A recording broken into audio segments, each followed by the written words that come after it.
하나님의 말씀 3절까지 느헤미야 2장 1절에서 3절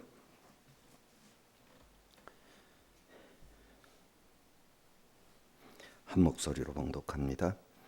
아닥사스다 왕 제20년 니산월에 왕 앞에 포도주가 있기로 내가 그 포도주를 왕에게 드렸는데 이전에는 내가 왕 앞에서 수심이 없었더니 왕이 내게 이르시되 네가 병이 없거늘 어찌하여 얼굴에 수심이 있느냐 이는 필연 내 마음에 근심이 있음이로다 하더라. 그때에 내가 크게 두려워하여 왕께 대답하되 왕은 만세수를 하옵소서. 내 조상들의 황폐하고 성문이 불타싸우니 내가 어찌 얼굴에 수심이 없사오리까 하니. 자, 예루살렘에서 온 사람들이 느헤미야를 찾아왔다가 예루살렘 소식을 알려주고 아마도 돌아갔겠죠. 이때가 아닥사스다 20년 BC 444년 이때입니다. 달은 기슬로월 아홉 번째 달. 오늘날 달력으로 하면 11월 중순에서 12월 중순에 한 날이 되겠죠. 연대를 좀 짚어볼 필요가 있어요. 에스라가 아닥사스다 왕 7년에 예루살렘으로 귀환하면서 조서도 많이 받았죠. 그렇게 해서 돌아왔어요. 성전 문제에서는 다리오 왕 때 돌아올 수 있었죠. 재개할 수가 있었어요. 그리고 이제 성벽을 공사를 해야 되는데 반대에 부딪혀 가지고 중단을 했었죠. 그게 이제 아닥사스다 7년에 에스라가 귀환을 하면서 허락을 받고 돌아왔습니다. 그래서 시작을 해요. 근데 곧바로 얼마 안 있다가 또 중단을 합니다. 요것이 이제 성경에 왜 중단됐는지, 정치적인 어떤 일이 있었는지 기록이 안 됐는데 역사를 살펴보면 이제 나오는 거예요. 정치적인 정세 때문에, 국제 정세 때문에 중단이 된 겁니다. 아닥사스다 20년 니산월까지 느헤미야가 왕의 허락을 얻어서야 비로소 성벽을 다시 지을 수 있게 된 것이죠. 자, 에스라의 성벽 재건 중단은 율법에 따른 제도와 장치들, 여러 가지 인프라를 구성하는 기회가 됐겠죠. 공사를 못하니까 뭘 했겠어요? 율법을 가르치고, 십계명 가르치고, 역사, 유대 역사, 이스라엘의 역사, 성경을 읽게 시키고, 그리고 랍비들을 양성을 했겠죠. 선생님들을. 자, 그런데 정치적으로는 애굽과 아테네가 헬라가 이제 일어난 거예요. 헬라하고 애굽이 동맹을 맺고 페르시아에 반기를 들었습니다. 이날로스 반란 이럽니다. 그래서 페르시아가 이 아테네와 애굽과의 전쟁 때문에 어려움이 있었어요. 그래서 이것을 정벌 하기 위해서 애굽까지 내려가거든요. 아닥사스다 왕이. 역사적인 사건입니다. 그래서 엄청난 전쟁을 치러야 훌륭한 왕입니다. 그 전쟁을 하는데 성벽을 중건하면 이게 정치적인 어떤 페르시아가 이제 약체로 보여서 독립을 추구하는 자들이 쓸데없이 반란을 도모하는 일도 될 수 있으니까 중단을 시킨 거였어요. 그래서 444년에서 한 5년이 지나서 전쟁이 이제 해결이 됩니다. 칼리아스 평화 조약을 통해 가지고 평화 조약이 체결이 되어서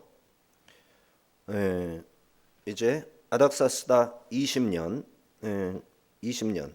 그러니까 지금 연대를 다른 데다 갖다 붙였네요. 반란 전쟁은 상당히, 그러니까 아닥사스다 7년에서 조금 지난 거죠. 그러니까 13년이라는 시간 중에 전쟁을 한 7년으로 보거든요. 자, 이렇게 해가지고 평화조약으로 해서 전쟁이 끝났어요. 그리고 이제 시간이 자꾸 가는 겁니다. 전쟁 끝났으니까 다시 성벽을 재건해도 되는 거죠. 자, 그래서 느헤미야가 이제 술관원으로서 왕에게 이 일을 요청하게 된 거예요. 동기는 하나니, 느헤미야의 형제, 그러니까 한 집안 사람이 예루살렘에 와서 지금 성벽이 이 정도다. 손도 못 대고 있다. 성벽은 무너졌고 성문은 불탔다. 수치스럽다. 하나님의 전이 이렇게 방치된 허물어진 성벽 안에 속이 다 보이도록 스룹바벨 성전이 섰지만 너무너무 이 주변이 이렇게 열악하니까 벌거벗은 성전 같다. 그래서 수치스럽다. 이렇게 표현을 하는 거죠. 그래서 느헤미야가 요청해서 허락을 받은 겁니다. 그러나 하나님이 다 이루신 일이죠. 느헤미야를 형통하게 하셨고 왕의 신임을 받는 사람 되게 하셨고 드디어 술관원이 되었어요. 왕궁에서 예루살렘 소식을 들은 뒤에 주저앉아서 며칠 동안 금식까지 했어요. 이스라엘의 죄를 자신의 죄로 고백하면서 왕으로부터 은총을 입게 해 주십시오. 하나님 앞에 간절하게 기도를 한 거죠. 기도하는 사람은 서두르지 않습니다. 사람의 욕심이 수일 혹은 수개월, 수년 동안 기도한 것이 내가 욕심을 부려서 서두르다가 그야말로 사상 누각으로 허물어질까 봐 서두를 수가 없는 거예요. 진지하게 기도한 사람일수록 진지한 선택을 하는 거예요. 근데 기도를 대충 한 사람은 그냥 대충 시작하는 거예요. 인생을 돌아보면 너무너무 부끄러운 거예요, 제가. 정말 신중하게 응답이 올 때까지 기도했으니까 하나님은 응답하실 거 아니에요? 그러면 그 응답이 확실할 때까지 더 기도하든지 좀 기다려야 되는데 바라는 게 있잖아요. 기도 응답이 이렇게 해 주십시오 하고 바란 게 있잖아. 그거를 내가 그냥 해버리는 거예요. 기도했다고 하면서. 그러면 뭐죠? 이게 참 아주 부끄러운 경험이 많은 거죠. 그래서 철저하게 기다리는 것이 중요합니다. 더구나 불과 얼마 전 아닥사스다 왕은 강서쪽 지방에서 날아온 조서를 받고 예루살렘 성벽 건축을 금지해 놓은 상태였어요. 조서가 날라왔어요. 자, 이러한 상황에서 이제 느헤미야는 하나님의 손이 전적으로 일하실 수 있도록 서두르지 않습니다. 이렇게 이 장은 느헤미야가 기도한 다음에 어떤 행동을 어떻게 했는지, 하나님의 언약의 역사 속에 어떻게 성취되는지 이걸 보여주는 본문입니다. 자, 느헤미야는 아닥사스다 왕의 조서를 들고 예루살렘에 당도하게 됩니다. 그리고 3일째 무너진 성을 돌아봤고 성벽 재건을 독려하고 백성들을 이제 호응하는 백성들과 함께 건축을 시작하면서 겁박하고 덤벼드는 대적들을 대치해서 물리치는 이러한 일을 해나갈 거예요. 오늘 본문에서. 자, 아닥사스다 왕 20년 니산월 1, 2절입니다. 아닥사스다 왕 제20년 니산월에 왕 앞에 포도주가 있기로 내가 그 포도주를 왕에게 드렸는데 이전에는 내가 왕 앞에서 수심이 없었더니 왕이 내게 이르시되 네가 병이 없거늘 어찌하여 얼굴에 수심이 있느냐 이는 필연 네 마음에 근심이 있음이로다 하더라. 그때 내가 크게 두려워하여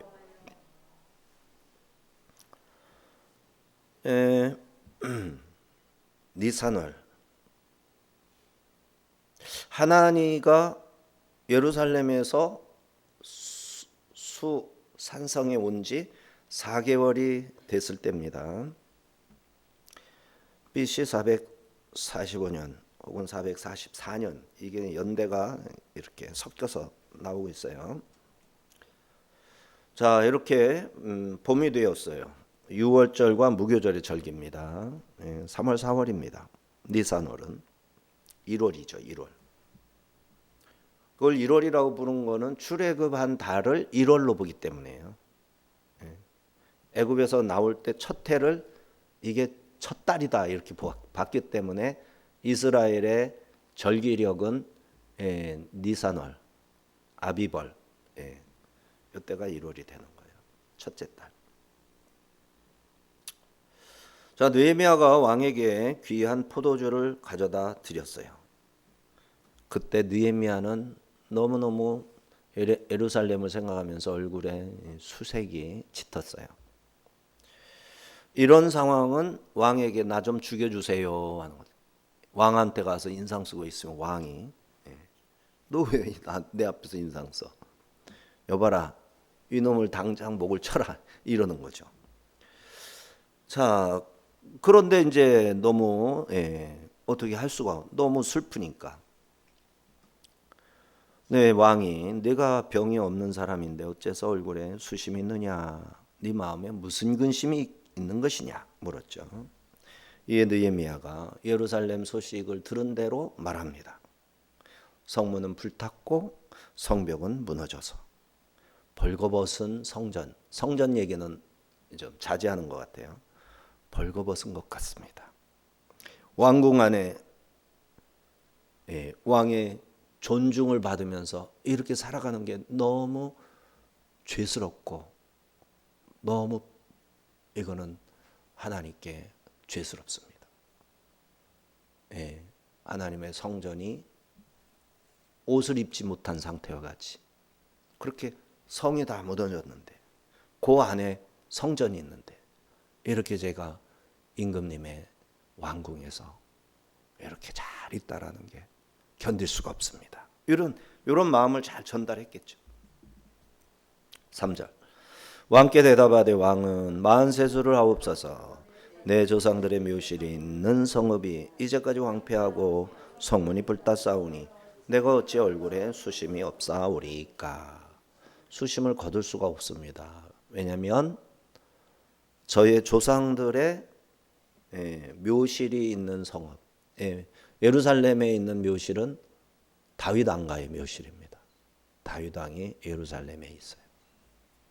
그러니까 이 총독이잖아요. 느헤미야는 아마 다윗 왕조에 속한 사람일 가능성이 매우 높습니다. 만세수를 하옵소서 어떻게 제가 수심이 없겠습니까? 대답을 했어요.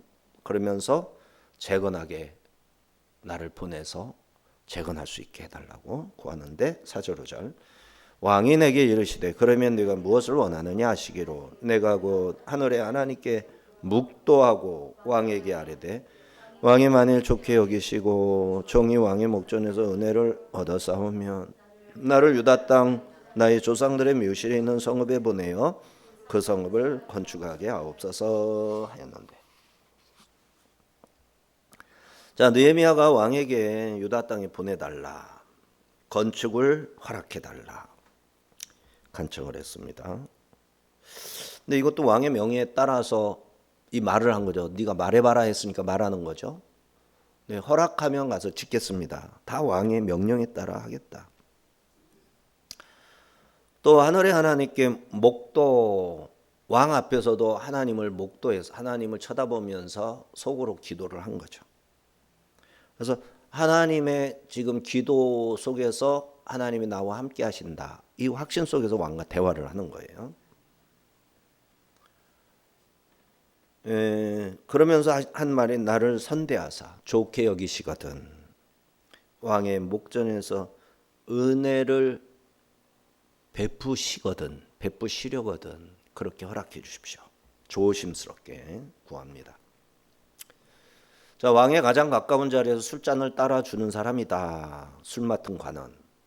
그래서 왕이 마실 술, 마셔서는 안 될 술, 건강을 체크해 가지고 다 관리하는 거예요. 왕의 생명을 책임진 사람이에요. 왕이 무장해제 상태일 때 가장 가까이 갈 수 있는 사람. 그러니까 이게 왕비보다 더 가까운 사람이 어떻게 보면 왕의 절대적 신임을 얻게 하나님이 그렇게 하신 거죠. 자, 느헤미야의 간절한 소원이 하나님의 뜻과 부합하니 하나님이 적극적으로 느헤미야를 형통케 하신 거예요. 우리가 하나님 앞에 합당하면 하나님이 그렇게 쓰시는 겁니다. 내가 재능이 있어서 쓰시는 게 아니에요. 가능성은 누구에게나 있지만 내 속에 있는 가능성을 보시는 게 아니에요. 가능성은 하나님이 말씀하실 때 순종하느냐 마느냐의 가능성이에요. 순종할 사람이면 하나님이 쓰시기 시작하는 거예요. 근데 내가 평소에 고집을 부리는 사람이에요. 하나님을 별로 생각도 안 하고 하나님의 말씀을 귀담아 듣지도 않고 말씀하실 때 듣는 둥 마는 둥 행하는 둥 마는 둥 순종하는 둥 마는 둥 하면 하나님이 못 쓰시죠. 좋지 않은 도구로는 쓰시겠지. 선한 도구로 쓰시기에는 합당하지 않은 거죠. 그러니까 내 마음이 하나님께 완전하게 일치하는 데다가 일생을 걸고 열심히 그 일을 우리가 시도해야 됩니다. 지금 내가 어떤 상태냐는 중요하지 않아요. 지금 나는 하나님의 뜻을 알려고 하는가? 하나님 앞에 순종하려고 하는가? 그게 중요한 거죠.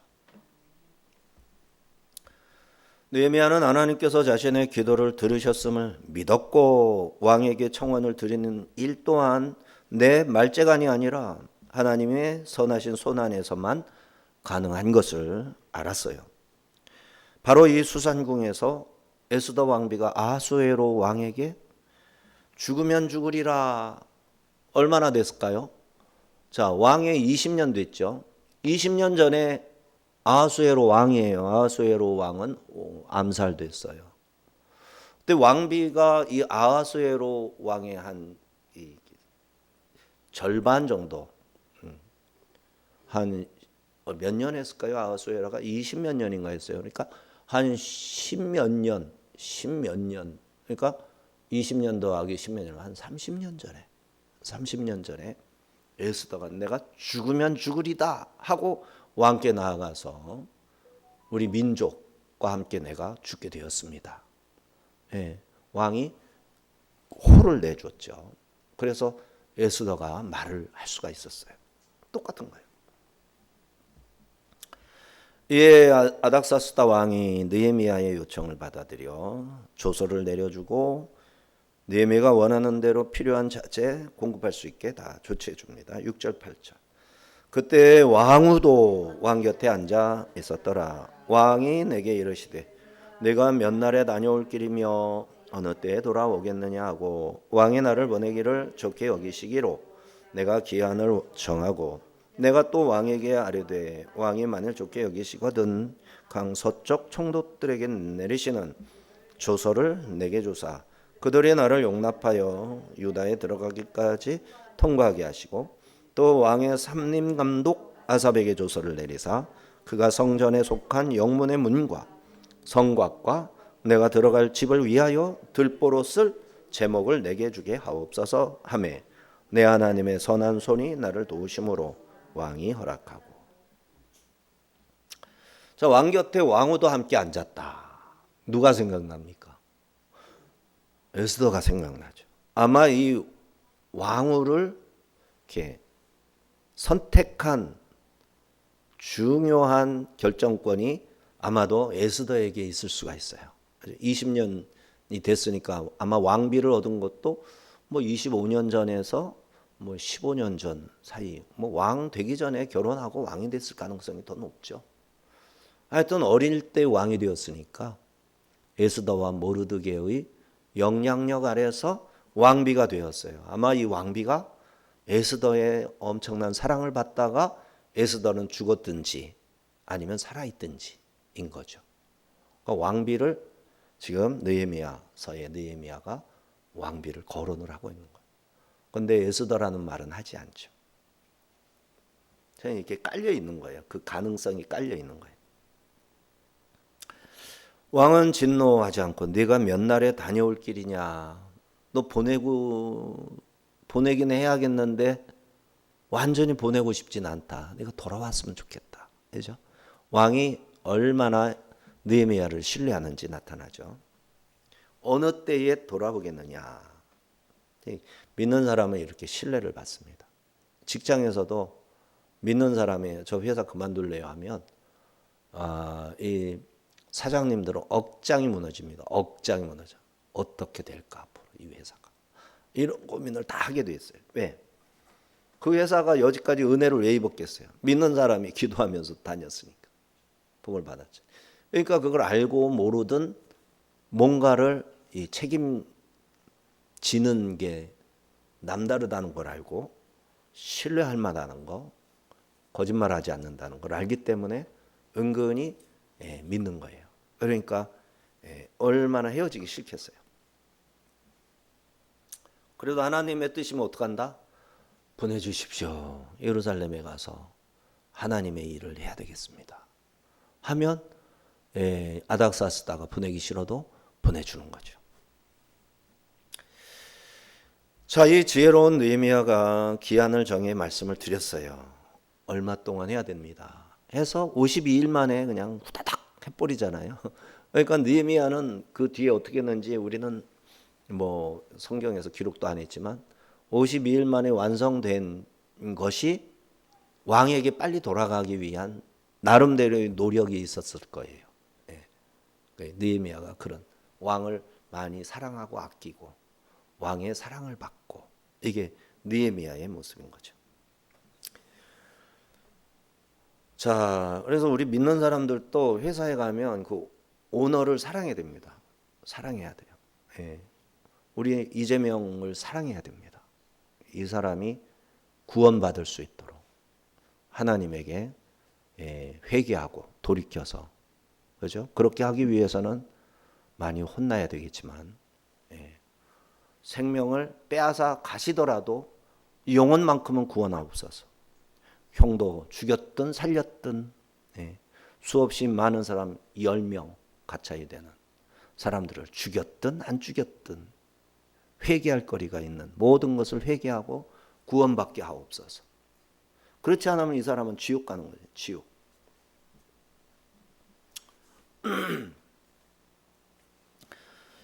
자, 이렇게 느헤미야는 아닥사스다 왕을 너무너무 그리워하고 똑같이 사랑하고 헤어지기 싫어했어요.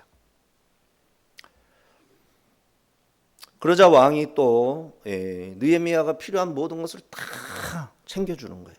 유다 땅에 당도하도록 강서쪽 총독들에게 내리는 조서, 조치하라, 이것을 조치하라, 이것을 조치하라 조서를 다 써줬어요.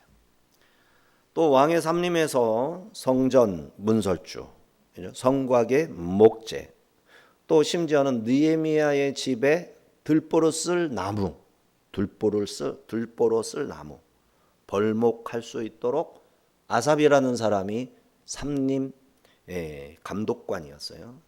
조서를 써주십시오 해서 그 모든 것을 가지고 가서 나무도 충분히 가지고 예루살렘으로 가는 겁니다.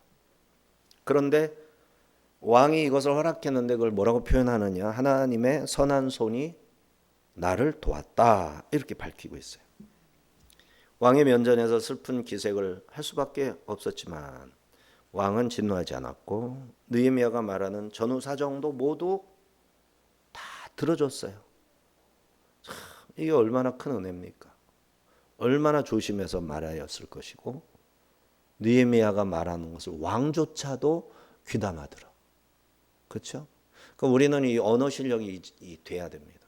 내가 말하면 잘 들어줄 수 있는 사람이 내가 돼야 되는 거죠. 물론 잘 안 듣는 사람한테는 소용이 없겠죠. 그러나 이 왕처럼 뭔가를 알고 다스리는 사람 앞에서는 말을 하면 알아듣고 신중하게 들어주는 그러한 말에 말하는 사람, 그죠? 혀를 가진 사람. 그래서 하나님께서 별과 같이 빛내리라. 하나님께로 그 영혼을 건져내는 사람은 별과 같이 빛나리라 하시는 거죠. 자, 느헤미야 손에 어인을 찍어서 이런 조서를 들려주었습니다. 성벽의 중건뿐 아니라 느헤미야의 관절을 위한 목재까지도 얼마든지 벌목해다 사용할 수 있게 조치해 줬습니다. 이 모든 게 선하신 하나님의 손의 역사였습니다. 그는 기도했고 두려웠지만 담대하게 왕에게 나아가 자기와 하나님이 함께 하신다는 것을 믿고 나가서 말했죠. 많은 요구사항을 또 겁내지 않고 일일이 다 말했어요. 왕 앞에서 너무 길게 말하면 분노하시고 지루해 하실까 봐 이런 걱정하지 않고 할 말은 다 했어요. 할 말을 다 했어요. 자기 조상들의 묘실이 있는 성읍으로 가서 그 성을 건축할 수 있게 허락해 주십시오. 이러한 경건의 능력이 우리에게 있어야 하겠습니다. 기도 시간을 정해놓고 나라의 위기와 교회의 각성을 위해서 기도해야 하겠습니다. 느헤미야는 특별히 장소를 가리지 않았죠. 왕 앞이라고 기도를 멈추지 않고 뭐 했다고 그랬죠? 목도하였다. 하나님을 향해 왕 앞에서도 목도하였다. 왕이 물으니까 네, 임금님이요. 임금님만 생각하면 대답하기에 급급하겠지. 그러나 무슨 대답을 할까요? 하고 하나님을 쳐다본 거죠. 그리고 하나님이 주신 지혜를 그 순간에 받아내는 거죠.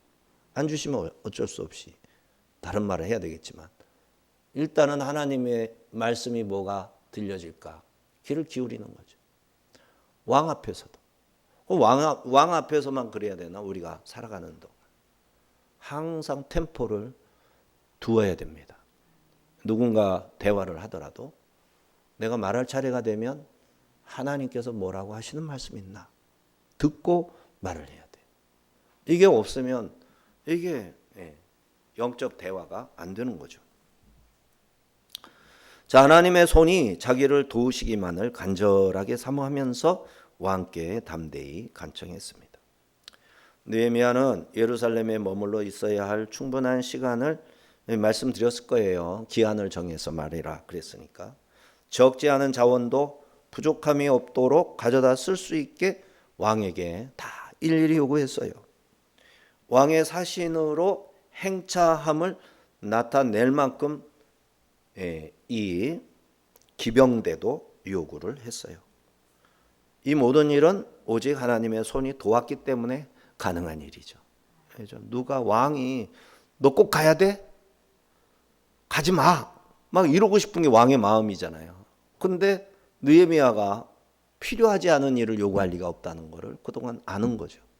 그러니까 진지하게 요구하는 모든 것을 다 들어주는 거죠. 참 기가 막힌 일입니다. 어떻게 왕 중에 왕인데 페르시아 왕이 전 세계 왕이잖아요. 그러니까 트럼프가 말을 해도 하나님 편에 서 있는 사람이 말을 하면 트럼프가 들어야 안 들어요? 듣는 거예요. 지금 우리나라 대통령은 아무리 트럼프한테 얘기해도 트럼프는 안 들어요. 그거 뭐 거짓말이라는데 뭐 도둑질 해가지고 뭐 대통령 자리 뺏었다고. 미국에서는 100% 그렇게 알고 있는데 트럼프가 그걸 들어주겠어요. 뭐라고 해도 요놈은 도둑놈이다 그러지. 한국에다가 뭐 기술 주면은 중국엔 다 넘기를 간첩으로 보는 거죠. 간첩으로. 그렇게 보는 겁니다. 그래서 한국에 있는 군 대회비 정도의 기술은 절대로 한국에서 중국 쪽으로 넘어가지 못하도록 다 지금 관리하고 있는 거예요. CIA, 뭐 FBI, 뭐 군대 전용 이런 안보 이런 담당자들이 한국을 엄청 주시하고 있어요. 중국과의 커넥션에서 항공 기술, 그죠?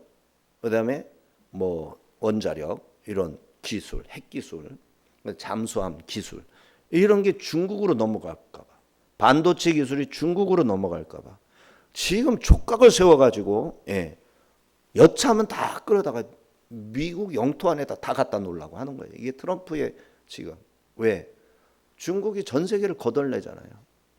지금 중국이 건드리는 날마다 다 나라가 막 망가지고 인권이 어디 있어 인권이. 세계 평화가 어디 있어. 미국이란 나라는 뭐를 해야 되는 나라죠. 왜 하나님이 미국을 세웠다고 생각해요? 믿는 사람들이 왜 내가 미국 시민이 되었지? 미국의 정치인이 되었지? 미국에 있는 사람들은 지금 47%가 기독교 신자입니다. 88%대에서 지금 케네디 대통령 때 팍 줄어들어가지고 50%가 안 되게 줄었어요.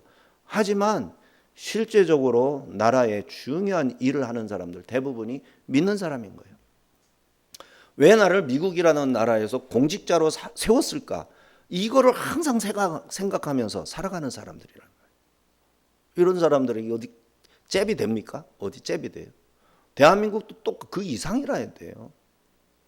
가장 고귀한 사람들을 보내서 이 나라를 복음화시켰고 없어질 나라, 없어진 나라 다시 세우는 거 아닙니까? 그러니 대한민국에서 하나님께 기도하는 사람이 말을 하면 트럼프가 안 들어요? 당연히 듣지. 아니 윤석열 대통령이 하원, 상원, 하버드대 이런 데 가서 연설을 할 때 연설하는 순간 30몇 번인가? 그거 다 잊어버렸지만 15번인가 30몇 번인가 한마디 하면은 그냥 한 문장 만침표도 찍기 전에 일어나서 다 박수치고 한참을 박수친 다음에 내려가서 앉았다가 또 뭐라고 하기만 하면 또 일어나서 박수치고 어떻게 저 사람의 입에서 이런 영적인 말이 나오느냐. 세계 평화를 위한 말, 하나님이 주신 소명과 관련된 말, 이 말이 저 사람 입에서 어떻게 해서 나는 희한한 게 대한민국의 목사가 수만 명인데도 왜 그걸 못 드러내는지 왜 못 보는지 난 그게 이해가 안 가요. 그게 이해가 안 가요. 네? 도대체 세계 통치하시는 미국을 사용하시는 하나님의 입장, 이 나라를 세우신 하나님의 입장에 대해서 어떻게 그렇게 어두운지 기가 막힐 정도예요. 이렇게 귀 어두운 세상인 줄 알았으면 진짜 공부 많이 했을 거야. 진짜 나는 나보다 다 나을 줄 알았지. 그게 아닌 거예요 지금. 뭐 쓸데없는 소리 했지만 이처럼 하나님의 선한 손이 돕는 가운데 느헤미야는 임금님에게 당당하게 다 얘기하고 또 아닥사스다는 그거를 잘 듣고 다 들어줬어요. 다.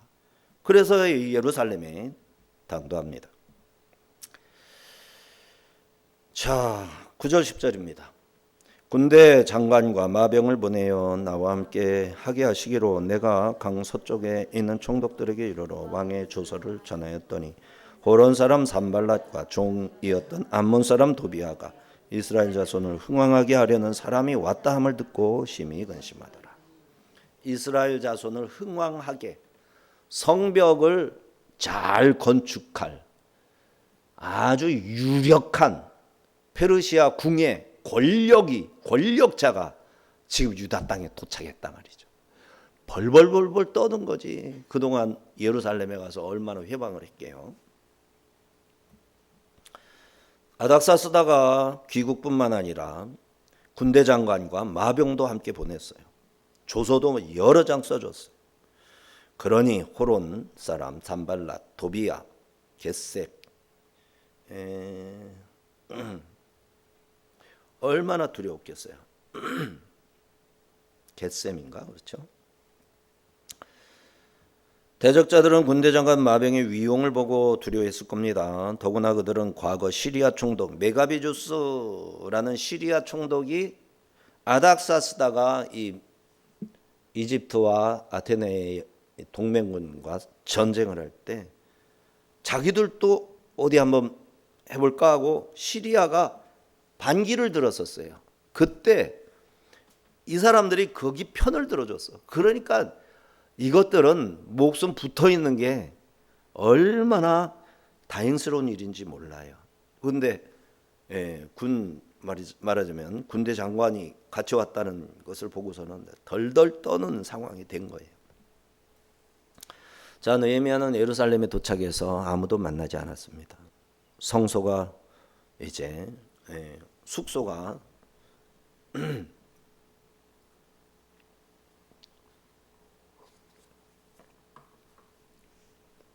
이게 무슨 말인지 모르겠네요. 성소가 없으니 성소는 있죠. 하여튼 숙소에서 하나님과 독대하고 기도했습니다. 사흘 동안. 그리고 밤중에 성을 꼼꼼히 시찰하기 시작합니다. 11절 13절.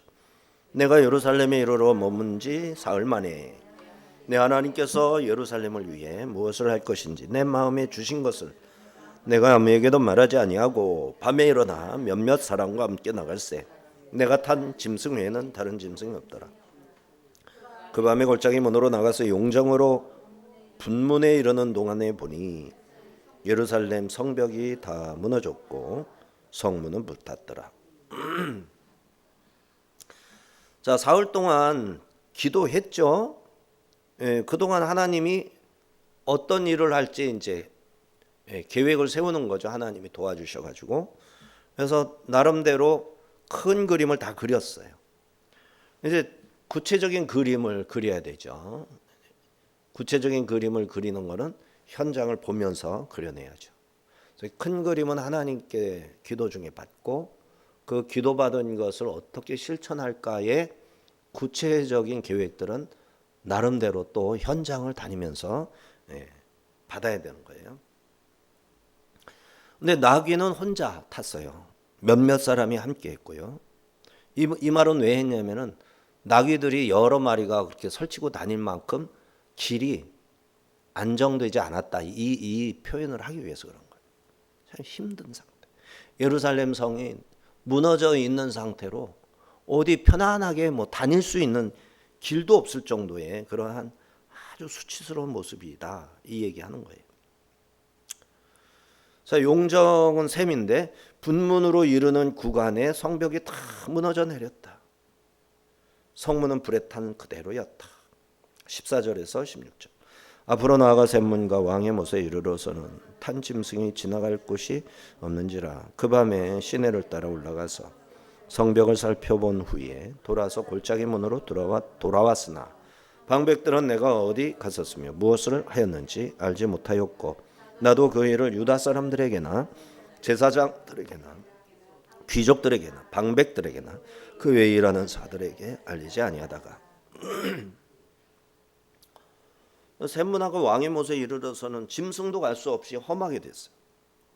그래서 시내 사람들이 물 들어가는 그 길, 사람들이 물 들어가는 그 길을 따라서 이제 성벽 위로 올라가서 거기서는 나귀를 잠깐 세워두고 더 올라갔겠죠. 그리고 주변을 살펴보고 그리고 골짜기 문으로 해서 성 안으로 들어왔어요. 성은 무너졌어도 성 안은 성 안이죠. 방백들은 느헤미야가 밤에 순찰한 것을 눈치채지 못했어요. 느헤미야도 사람들에게 내가 다녀왔다 말을 하지 않았어요. 그건 말할 필요가 없는 거예요. 원래 일하는 사람의 그 일을 치고 나가는 이제 맨 앞에서 치고 나가는 사람은 그 일일이 다 설명 못해요. 머릿속에 구상을 하고 그 구상을 더 아주 예리하고 명료하게 계속 다듬어야 되기 때문에 사람들이 번잡한 곳에서는 그 일이 안 됩니다. 일하는 사람은 그래서 항상 혼자만의 시간이 필요해요. 자, 사흘 동안 하나님께서 주신 마음을 따라 큰 그림을 그렸고 밤중에 사람들의 방해 없이 순찰하여 구체적으로 계획을 세웠던 겁니다. 열정만 있고 기도만 한 게 아니라 기도를 통해서 받은 말씀을 가지고 또 구체화시키는 이러한 몸으로 이렇게 하는 것도 있었죠. 더 신중했고 철저히 준비했고 성실하게 실천했습니다. 충분한 계획을 세운 느헤미야는 제사장, 백성의 지도자들, 귀인들과 유지들을 설득하기 시작합니다. 자, 17절 18절입니다. 후에 그들에게 이르기를 우리가 당한 곤경은 너희도 보고 있는 바라. 예루살렘이 황폐하고 성문이 불탔으니 자 예루살렘 성을 건축하여 다시 수치를 당하지 말자고. 또 그들에게 하나님의 선한 손이 나를 도우신 일과 왕이 내게 이런 말씀을 전하였더니 그들의 말이 일어나 건축하자 하고 모두 힘을 내어 이 선한 일을 하려 하매. 자, 사흘째 되는 날 밤이었으니까 이제 나흘째 되는 날 아침에 백성들 앞에 선 거죠. 그리고는 탐사를 통해서 구체적으로 세운 계획들, 자 백성들에게 이제 말하자면 하나씩 하나씩 말하기 시작하는데, 먼저 예루살렘이 겪고 있는 곤경을 우리가 당한 곤경, 공동체 한 묶음 안에 있는 사람으로서 우리가 당한 현재의 곤경, 너희들도 알고 나도 알게 된 이 곤경에 대해서 말을 한 겁니다. 연대감을 불러 일으킨 것이죠. 예루살렘의 황폐함, 성문이 불탄 상태, 속히 북구에서 다시는 수치를 당하지 말자 독려한 겁니다. 그리고 수산에서 하나님이 도우신 일, 왕에게 받은 말씀들, 이런 말들, 예루살렘에 당도하기까지 하나님의 손이 어떻게 도와주셨는지 이런 것들을 다 전했더니 백성들이 일어나 건축하자 하면서 이제 당장이라도 일터로 나갈 준비를 하고 있는 거예요. 아침에 이제 오전에 아마도 상번제 시간에 예배 끝나고 말이겠죠. 이렇게 느헤미야가 자신의 행로에 베푸신 하나님의 은혜를 간증하며 이 계획에 하나님이 도우셨다라는 것을 확증했고, 백성들이 하나님의 함께하심을 믿고 우리도 그럼 함께하면 되겠다 마음이 들어서 시작하려고 했던 겁니다.